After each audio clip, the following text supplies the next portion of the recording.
వాక్య ధ్యానం నిమిత్తమై అపోస్తలుడైన పౌలు కొరింథీయులకు రాసిన 2వ పత్రిక 10వ అధ్యాయము 3వ వచనం నుంచి చూద్దాం. మేము శరీరదారులమై నడుచుకొనుచున్నాము, శరీర ప్రకారము యుద్ధము చేయము. మా యుద్ధోపకరణములు శరీర సంబంధమైనవి కావు గాని దేవుని ఎదుట దుర్గములను పడదోయ జాలనంత బలము గలవై ఉన్న. ప్రియ దేవుని బిడ్డలారా, ఇక్కడ అపోస్తలుడైన పౌలు భిన్నమైన మాటలు మాట్లాడుతూ ఉన్నాడు. ఏమంటాడంటే మా యుద్ధోపకరణములు శరీర సంబంధమైనవి కాదు అని మాట్లాడతాడు. దేవుని బిడ్డలారా, చాలా జాగ్రత్తగా గమనించండి. మాకు యుద్ధోపకరణములు ఉన్నాయి, అంటే మాకు ఆయుధాలు ఉన్నాయి, అవి శరీర సంబంధమైనవి కాదు అని అంటాడు. దేవుని బిడ్డలారా, చాలా జాగ్రత్తగా మాటలు గమనించండి. యెషయా అంటాడు, నీకు విరోధంగా రూపింపబడిన ఏ ఆయుధము వర్ధిల్లదు అంటాడు. నీకు విరోధంగా లేచిన వారు నీ పక్షం వారు అవుతారు అంటున్నాడు. దేవుని బిడ్డలారా, మనకి ఇక్కడ అంటాడు అపోస్తలుడైన పౌలు, మనకి వెపన్స్ ఉన్నాయి, మనకి ఆయుధాలు ఉన్నాయి, మా యుద్ధోపకరణములు ఉన్నవి. ఇవి ఎలాంటివి అంటే శరీర సంబంధమైనవి కాదు. దేవుని బిడ్డారా, చాలా జాగ్రత్తగా గమనించండి. ఇప్పుడు ఎలా ఉన్నామంటే మనము యుద్ధ దినములో ఉన్నట్టుగా ఉన్నాం, యుద్ధ భూమిలో ఉన్నట్టుగా ఉన్నాం. యుద్ధం ఎటు చూసినా ప్రియ దేవుని బిడ్డలారా పోరాటాలే, ఎటు చూసినా విపత్తులే, ఎటు చూసినా భయంకరమైన పరిస్థితులు మనం చూస్తూ ఉన్నాం. అంటే లేఖన నెరవేర్పు జరుగుతుంది, దేవుని రాకడ బహు సమీపంగా ఉన్నది అని చెప్పడానికి ప్రియ దేవుని బిడ్డలారా ఇప్పుడు జరుగుతున్న యుద్ధాలు, భూకంపాలు, భయంకరమైన విపత్తులు మనం చూస్తూ ఉన్నాం. చాలా జాగ్రత్తగా గమనించండి. పశ్చిమాసియా దేశాల్లో యుద్ధ వాతావరణము నెలకొన్నది. ప్రియ దేవుని బిడ్డలారా, రష్యా ఉక్రెయిన్ యుద్ధం జరుగుతూ ఉంది. దేవుని బిడ్డలారా, అలాగే ఇశ్రాయేలు గాజా యుద్ధము జరుగుతూ ఉంది.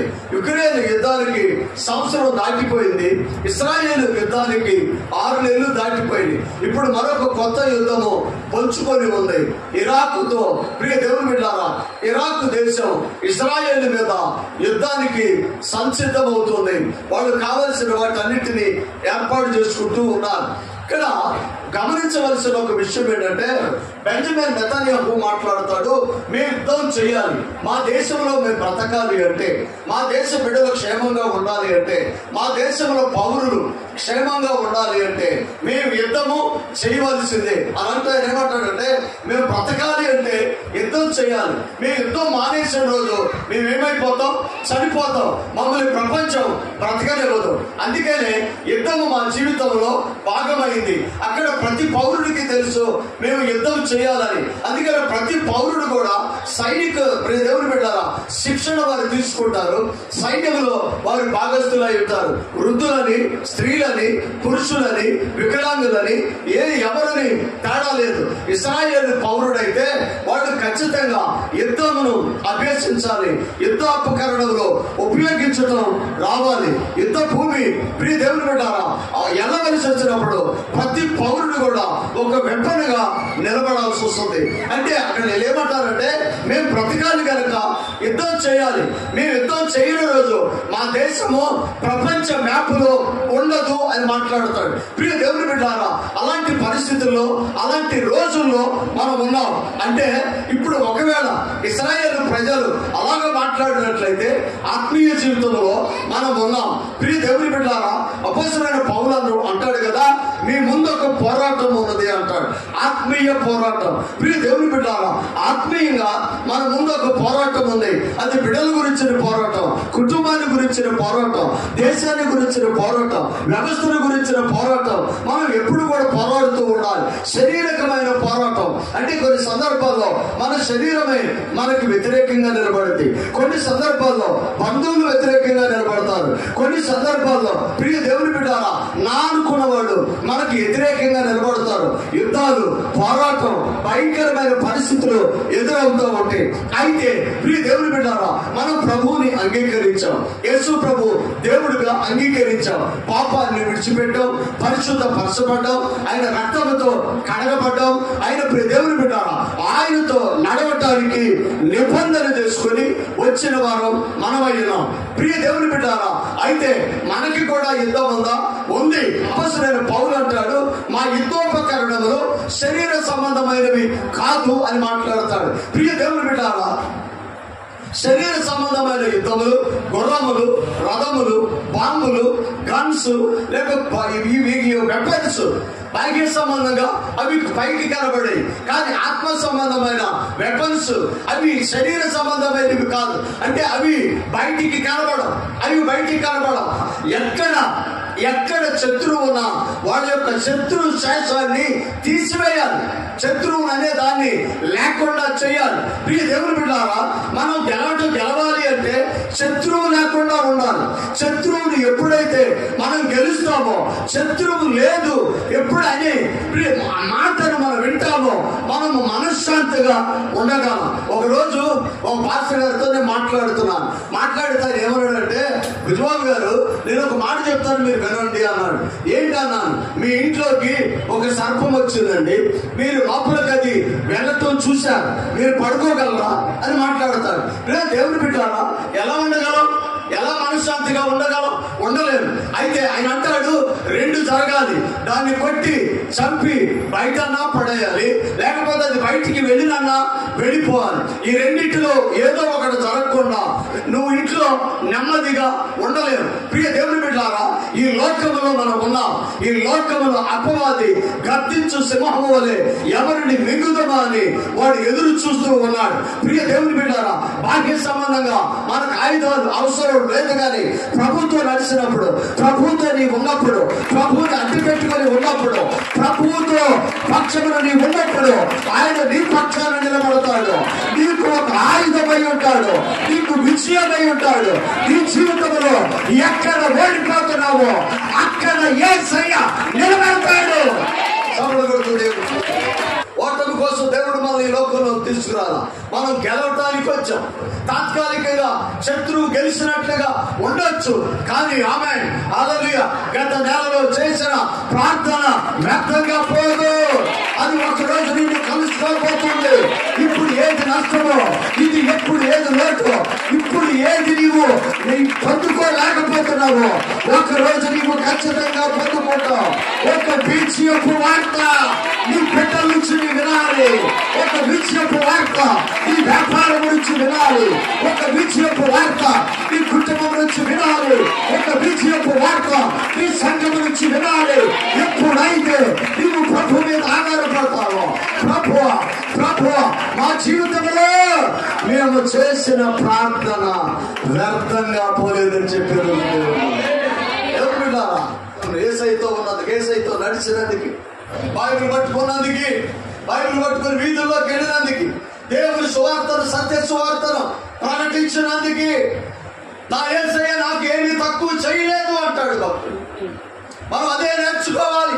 నువ్వు చేసిన ప్రార్థన వ్యర్థం కాదు, నువ్వు అడిగినది వ్యర్థం కాదు. ప్రియ దేవుని బిడ్డ, మన యుద్ధోపకరణములు శరీర సంబంధమైనవి కాదు. దేవుడు ఏదైనా చేస్తే జీవితంలో శత్రు సాయస్సు లేకుండా ఒక పరిపూర్ణమైన విజయాన్ని నీకు ఇస్తాడు. దేవుని బిడ్డారా, ఇప్పుడు జరుగుతున్న యుద్ధంలో కొన్ని వేల మంది చనిపోతూ వచ్చారు. ఒక్కోసారి నాకు కూడా న్యూస్ చూసినప్పుడు ఇజ్రాయేల్ తప్పు చేస్తున్నారా అనిపిస్తుంది. ఎందుకంటే చిన్నపిల్లలు ఉన్నారు, వృద్ధులు ఉన్నారు, మహిళలు ఉన్నారు, ఆహారం లేక గడ్డి తింటున్నారు, నీళ్లు లేక. దేవుని బిడ్డారా, మురికి నీళ్లు వాడు తీసుకొని పిండుకొని తాగుతున్నారు. ఆ భూభాగం మీద ఆహారం విడిచిపెట్టినప్పుడు అవి కొంత సముద్రంలో పడిపోతే వాటిని తీసుకెట్టడానికి వెళ్ళి కొంతమంది చనిపోయారు. ఇలాంటి విపత్తులు జరుగుతున్నప్పుడు భయంకరమైన ప్రాణ నష్టం జరుగుతుంది. అనేక మంది చిన్న బిడ్డలు హాస్పిటల్లో ఉన్న, ఆక్సిజన్ లేదు, మెడిసిన్ లేదు. ఒక దయనీయమైన సంఘటన, ఒక తల్లి తన బిడ్డలకు నీళ్లు ఇస్తుంది పాలుగా. అవన్న మాట, నా బిడ్డకు నీళ్లు ఇవ్వకూడదు, ఇవ్వటం వల్ల అది ప్రమాదం. ఆ పాలు ఇవ్వలేక, పాలు లేక ఆ బిడ్డ వేదన, ఆ బిడ్డ కన్నీరు నేను చూడలేక నీళ్ళు ఇస్తున్నాను అని మాట్లాడు. అలాంటి పరిస్థితిలో ఆ దేశం ఉంది. అందుకని బెంజమిన్ నెతన్యాహు అంటాడు, యుద్ధం ఆపమని మమ్మల్ని కాదు అనాల్సింది, యుద్ధం మొదలు పెట్టవద్దు హమాస్తో మీరు చెప్పండి. వాళ్ళకు ఈ మాట, మాకు ఇప్పుడు ఏ మాట అయితే మీరు చెప్తున్నారో అదే మాట వాళ్ళకి చెప్పండి. ప్రారంభించింది వాళ్ళు, ముగింపు మేమే చేయాలి. దేవుని బిడ్డారా, నా మాటలు చాలా జాగ్రత్తగా గమనించాలి. ఆత్మీయ జీవితంలో మనం కూడా అంతే. ఎవరితోనికి మనం వెళ్ళనవసరం, ఏ యుద్ధం మనం చేయం, ఏ యుద్ధం మనం ఆరంభించం. అది ఎవరితోనైనా కావచ్చు, ఆఫీసులోనా, ఉద్యోగంలోనా, కాలేజీలోనా, లేకపోతే నీ ఇంటి పక్క వాళ్ళతోనా, నీ ఇంట్లో వాళ్ళతోనా, ఎవరితో ప్రారంభించినా పర్వాలేదు. కానీ ఇప్పుడు దేవుని బిడ్డారా, దేవునితో నీవు ఉంటే తుదకు ఖచ్చితంగా విజయాన్ని మనకు అనుగ్రహించేవాడు. అందుకని మా ఇంట్లో పక్క మాకు ఒక ఆయుధాలు ఉన్నాయి. మా ఆయుధాలు శరీర సంబంధమైనవి కాదు. మీరు ఆయుధాలు పడితే మేము బైబిల్ పడతాం, మీరు యుద్ధ భూమిలోకి వెళ్తే మేము ప్రార్థనా గదిలోకి వెళ్తాం, మీరు ఆయుధాలు ఉపయోగిస్తే మేము మోకాలను ఉపయోగిస్తాం. దేవునికి మహిమ కలుగుగాక. మేము మోకరించి ప్రార్థనలో కూర్చున్నాము అంటే అద్భుతమైన అదృశ్యమైన యేసయ్య శక్తి ఈ భూమి మీదకి వస్తుంది. ప్రతి వారి స్థితిని ఆయన మార్చేవాడై ఉన్నాడు. దేవుని బిడ్డ, నువ్వు గెలుస్తావు, నువ్వు నిలబడతావు.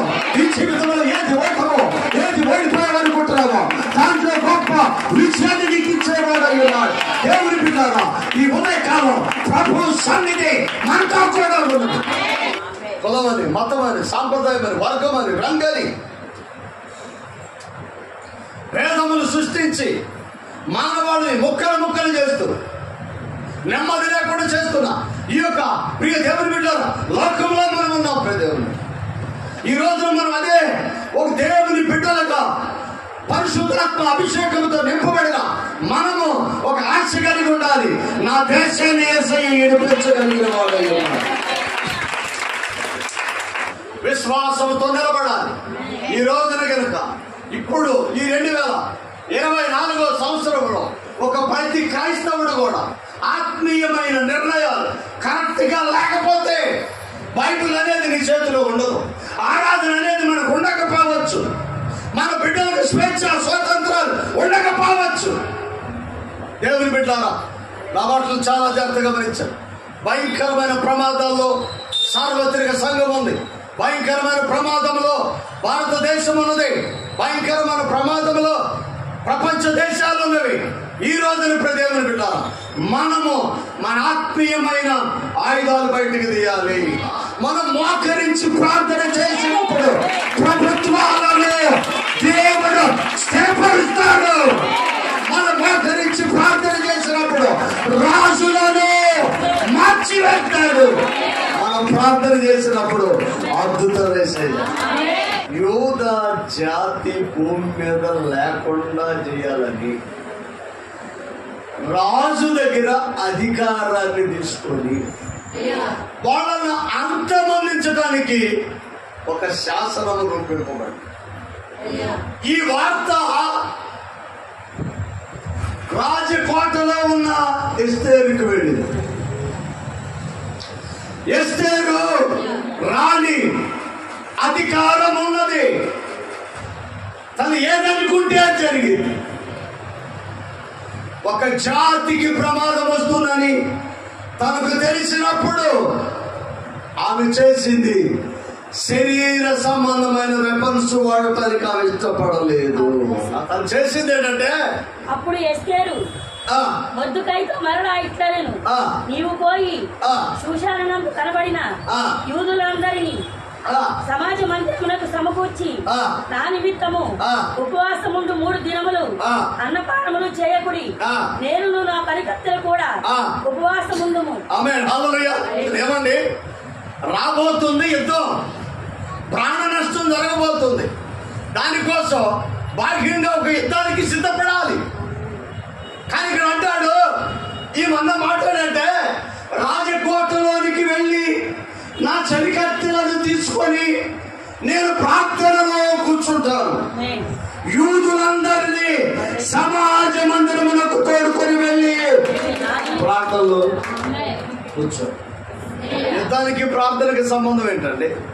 ప్రార్థన అంటే ఉపవాసం ఉండాలి, ప్రార్థన అంటే ఎవరి మీద సీరియస్గా ఉండకూడదు, ప్రార్థన అంటే ఎవరిని డిస్టర్బ్ చేయకూడదు, ప్రార్థన అంటే ఎవరికి హాని చేయకూడదు, ప్రార్థన అంటే సాత్వికంగా ఉండాలి, ప్రేమ కలిగి ఉండాలి, మాట్లాడకూడదు. ఒకవేళ మాట్లాడితే నువ్వు చర్చికి వెళ్తున్నావుగా, ఈ మధ్య బాప్తిసం తీసుకున్నావుగా, నువ్వేంటి ఎట్టున్నావు అని మనల్ని అణిసివేయడానికి వాళ్ళు మన మీద మన పరిశుద్ధతను జ్ఞాపకం చేసి మన వాడి మీదకి లేకుండా ఆపుతాడు. వాడు అనాల్సిని అని అంటాడు. ఇలాంటి వాళ్ళే ఉన్నారు లోకం. అందుకనే మన ఆయుధాలు ఉన్నాయి. ఏమాయుధాలు మొత్తగా యూదులందరినీ సమాజ మందిరానికి పిలువు. నేను నా శరీరతో కూడా వస్త్రమును తీసివేసి ప్రార్థనలో కూర్చుంటా. 3 రోజులు చాలు. ఆమేన్. ఒక జాతి లేకుండా చేయటానికి రాజు చేసిన శాసనము నిర్వీర్యపరచడానికి 3 రోజులు టైం తీసుకుందాం. ఈ 3 రోజుల్లో యేసయ్య అద్భుతం చేస్తాడు. దేవుడు కలగ చేసుకుంటే 3 రోజులు కావాలా? 3 సెకండ్లు కూడా అవసరం లేదు. మరి ఎందుకు 3 రోజులు అంటే నీ సమర్పణ తెలియాలి, నీ ప్రార్థన తెలియాలి. ప్రమాదం వచ్చినప్పుడు ఎంత నమ్మకంగా ప్రార్థన చేస్తావో తెలియాలి. ఆ మాత్రమే కాదు, దేవుని బిడ్డల మీదకి ఎవరైనా వెళితే వాళ్ళు తిరిగి కొట్టరు. ఏం చేస్తారు? ప్రార్థన మా యుద్ధోపకరణములు ఉన్నవి. ఆమేన్.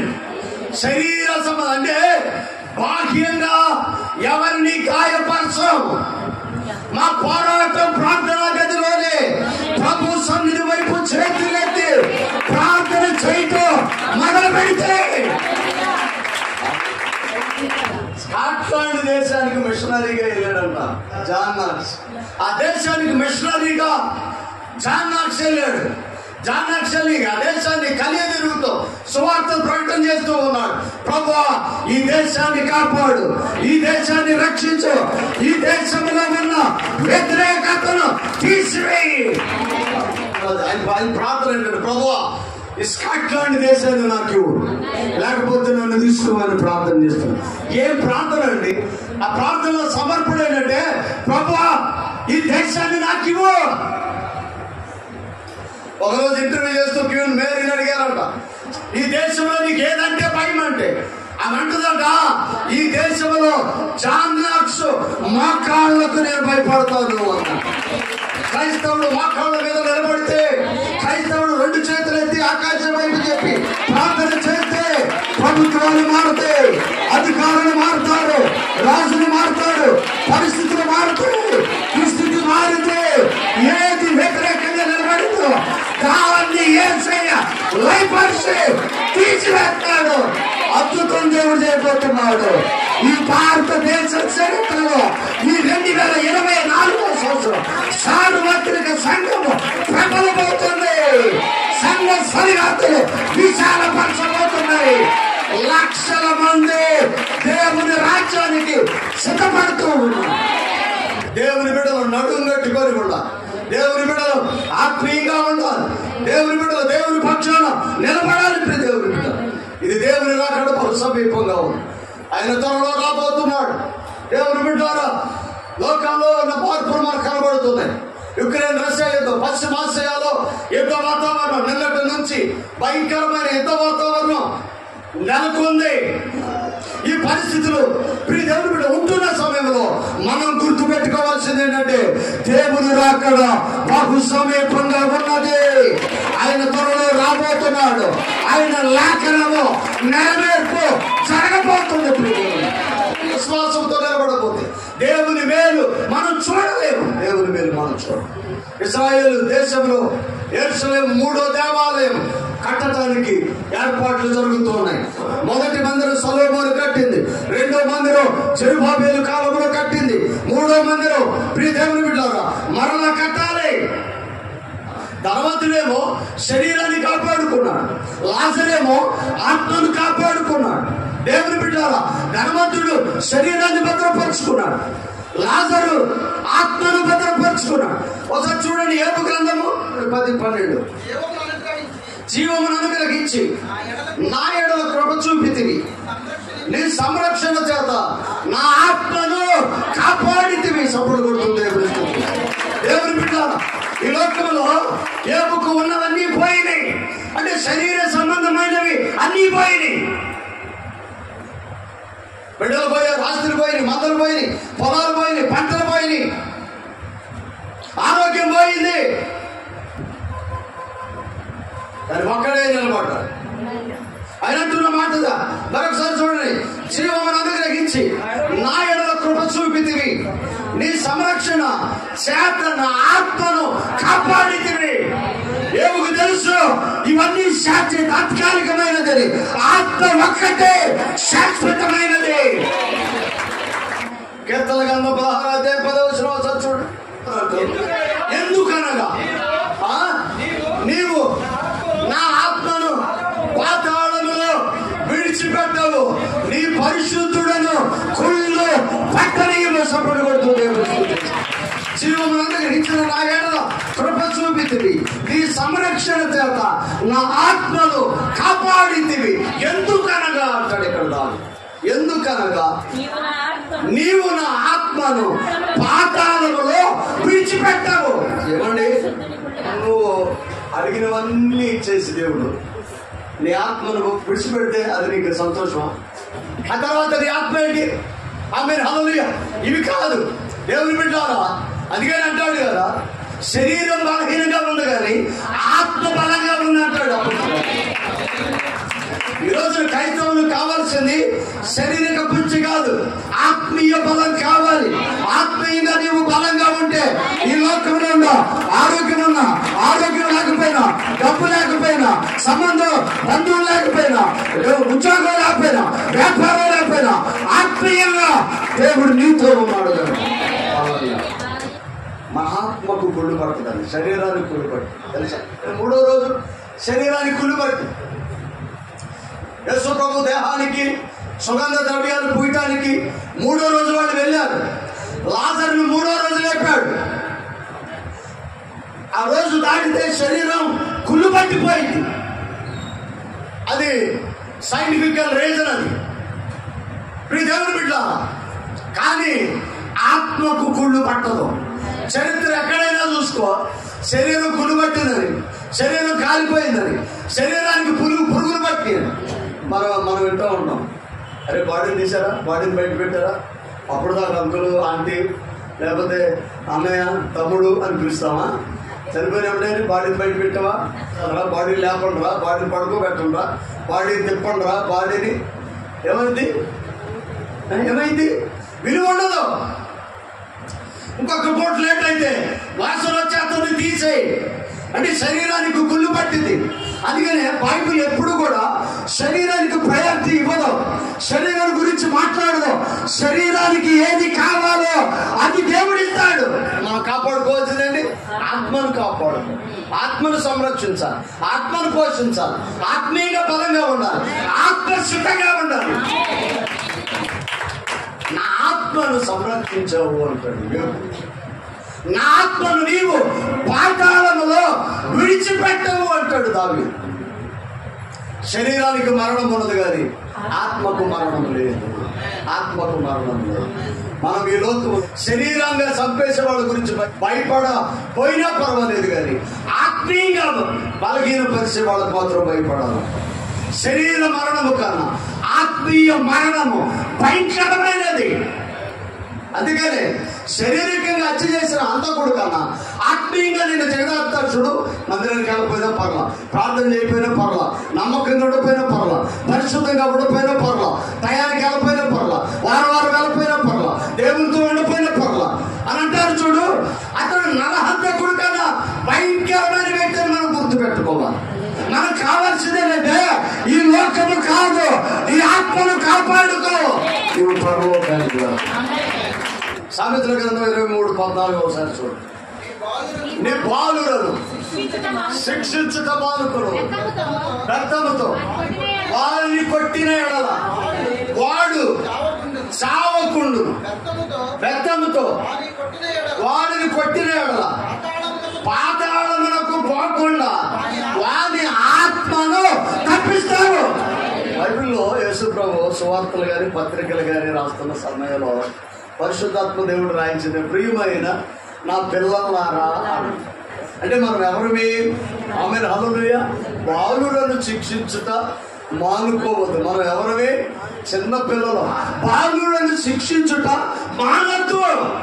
బెత్తము వాడని ఎడల వాడు నరకానికి వెళతాడు.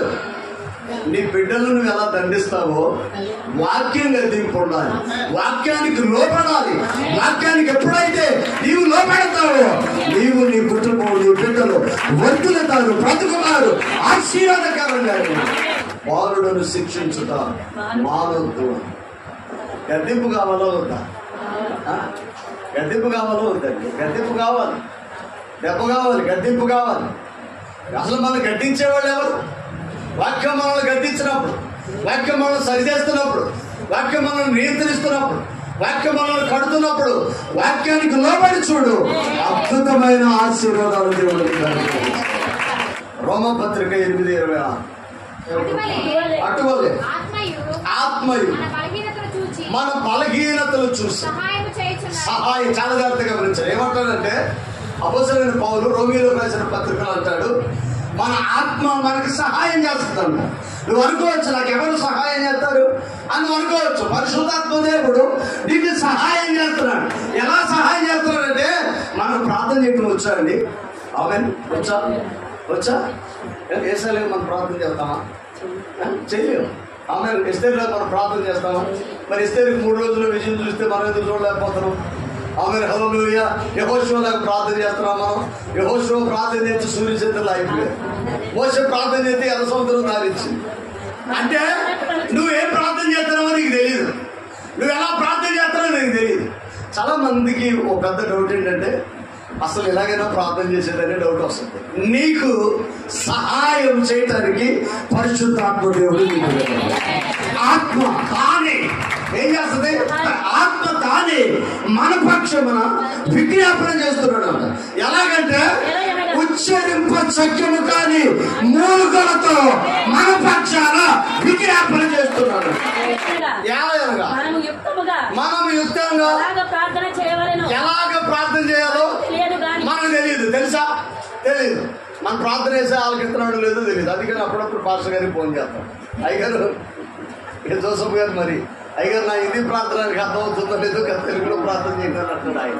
చూడమ్మా, ఉచ్చరింప సఖ్యము కానీ మూలికలతో ఆత్మ తానే మన పక్షముగా ఉండి విజ్ఞాపన. అంటే నీకు ప్రార్థన చేయటం రాకపోవచ్చు, ప్రార్థన తెలియకపోవచ్చు, దేవుని ఎలా అడగాలో నీకు అర్థం కాకపోవచ్చు, కానీ వాక్కు నుంచి ప్రార్థనలో కూర్చో, హృదయాన్ని సన్నిధిలో ఓపించే, 2 చేతులు ఆకాశం వైపు చాపు. నాకేమి రాదు ప్రభువాను, నీ పక్షాన నీకు సహాయం చేయటకు పరిశుద్ధాత్మ ఉన్నది. ఆ పరిశుద్ధాత్మే ఉచ్చరింప శక్యము కానీ మూలుగులతో నీ పక్షాన దేవుని దగ్గర విజ్ఞాపన చేస్తుంది. మనకు సహాయం చేసేవాడు పరిశుద్ధాత్మ. ఉచ్చరింప సఖ్యముగా. ఆ రోజు నా భాష మారింది, ప్రార్థన మారింది, ప్రవర్తన మారింది. అసలు మన స్ట్రక్చర్ అంతా మారిపోయింది. ఇదంతా ఇంత మనలో ఒక ధైర్యం వస్తుంది. ఈరోజు ఏదైనా జరిగింది. మూలుగులే ప్రార్థన అండి. భాష అవసరంలా మూలుగుతూ ఉంటాం చూడు. ఒక్కోసారి దుఃఖం వస్తుంది, ఏడుపు వస్తుంది, కన్నీరు వస్తుంది. ఏమి అడుగుతున్నా మనకు అర్థం కాదు. ఇంకా చెప్పాలి అంటే అసలు ఏం అడగాలో కూడా మనకు తెలియదు. మౌనే అయిపోతాం. ప్రార్థన స్థాయిని మించిపోయింది. మౌనంగా ఉంటాం, ఏం మాట్లాడాలో తెలియని పరిస్థితిలో ఉంటాం. ఆ సమయంలో నీకు ఏది కావాలో నీకు కాదు కానీ ఆత్మకు తెలిసింది. నీ పక్షాన విజ్ఞాపన ఉచ్చరింప సఖ్యము కానీ ప్రార్థన ఆత్మ సహాయంతో నువ్వు చేయగలవు. దేవుని బిడ్డ యాకోబు పత్రిక 5:20 పాపిని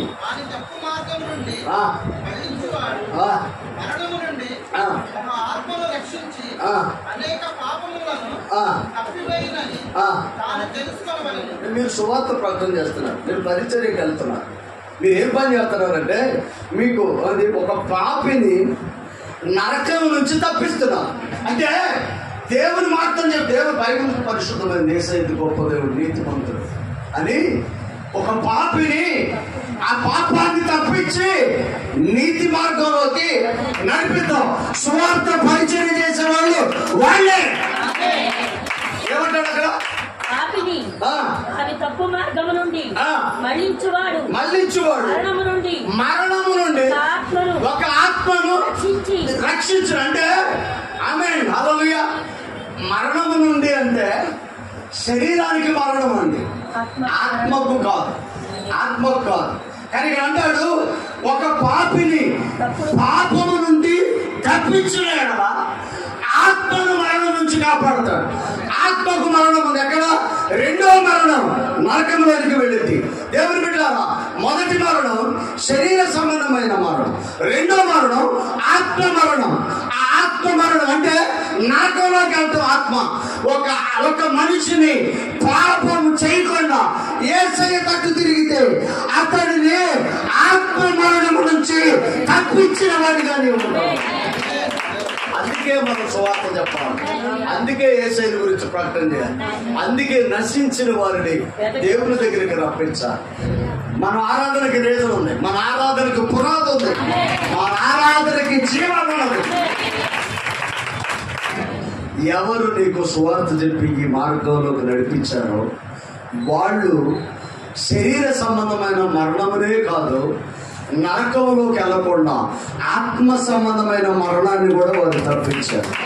దేవుని బిడ్డలారా, శారీరకంగా చనిపోవడం అనివార్యం, ఎవరైనా చనిపోతారు, నువ్వు నేను కూడా అందులో ఉంటాం. కానీ ఆత్మీయంగా చనిపోవటానికి దేవుడు మనల్ని సృజించలేదు. ఆత్మీయంగా దేవుని బిడ్డలు చావకూడదు. ఇంకనే 118 కీర్తనలో భక్తుడు అంటాడు, నేను సావను సజీవుడనై దేవుని కార్యాలు వివరిస్తాను. దేవుని బిడ్డ, నువ్వు బ్రతకాలి అంటే ఇతరులను దేవుని సన్నిధికి రప్పించి సాధనముగా ఉండాలి, ఆత్మలను రక్షించేవారిగా ఉండాలి, ఆత్మలను సంరక్షించేవారిగా ఉండాలి, ఆత్మలను బలపరిచేవారుగా ఉండాలి, ఆత్మలను నిలబెట్టేవారుగా ఉండాలి. ఆత్మను చంపకూడదు, ఆత్మలను నిలబెట్టి దేవుని రాజ్యానికి పంపించేవారుగా ఉండాలి. అపొస్తలుడైన పౌలు అంటాడు, దేవుని బిడ్డ, ఆత్మ సంబంధమైన ఆశీర్వాదాలు ఈ లోకంలో సంఘానికి కావాలి. శరీర సంబంధమైన దేవుడు మనకు అనుగ్రహిస్తాడు. కానీ మన ప్రాక్టీస్ లో ఆత్మ సంబంధమైన ఆశీర్వాదాల కోసం మేము ఎప్పుడైతే వెతుకుతామో ఇక సంబంధమైనవి దేవుడిస్తాడు, పరలోకాన్ని దేవుడిస్తాడు, ఈ లోకాన్ని జయించే శక్తిని ఇస్తాడు, అద్భుతమైన ఆశీర్వాదాలు మనం పొందుతాం. తల వంచని ప్రార్థన, ప్రేమ నమ్మకం కలిగి యేసయ్య, ఇక్కడ ఉన్న ప్రతి బిడ్డను నీ చేతిగా పిలుస్తుంది. నిజమే నాయన, మా యుద్ధోపకరణములు ఉన్నవి, అవి శరీర సంబంధమైనవి కాదు. లోకము బాహ్య సంబంధమైన ఆయుధాలు సమకూర్చుకుంటున్నారు. మా ఆయుధము నీవు, మా ఆయుధము ప్రార్థన, మా ఆయుధము వాక్యము, మా ఆయుధము పరిశుద్ధత. దేవా, మా ఆయుధాలు ఈ లోక సంబంధమైనవి కాదు, కానీ దుర్గములను పడగొట్టేందుకు శక్తి కలిగిన వాయు, మా దేశము స్వచ్ఛ వాయువులు పీల్చుకునే స్వాతంత్రతను అనుగ్రహించి సార్వత్రిక సంఘం దినదిన అభివృద్ధి చెందినట్టు సహాయం చేయాలి. ఇక్కడ మా ప్రతి వారిని మీరు దీవించారు. ప్రపంచ దేశాల్లో వస్తున్న పరిస్థితులకు అనుగుణంగా సార్వత్రిక సంఘము నాయన సిద్ధపడే కృపను దయచేయండి. ప్రపంచ భాగ్య సంబంధమైన వెపన్స్ సమకూర్చుకుంటుంది, కానీ మా ఆయుధాలు ఆత్మ సంబంధమైనవని మాతో మీరు మాట్లాడారు. యేసయ్య, శరీర సంబంధమైన ఆయుధాలు లేవు, ఆత్మ సంబంధమైన ఆయుధాలు బలమైనవని మాట్లాడారు. అట్టి ఆయుధాలు మేము కలిగి ఉండే ఇక్కడ ఉన్న ప్రతి వారిని మీరు దీవించారు. యేసు నామం నడుచున్నాము.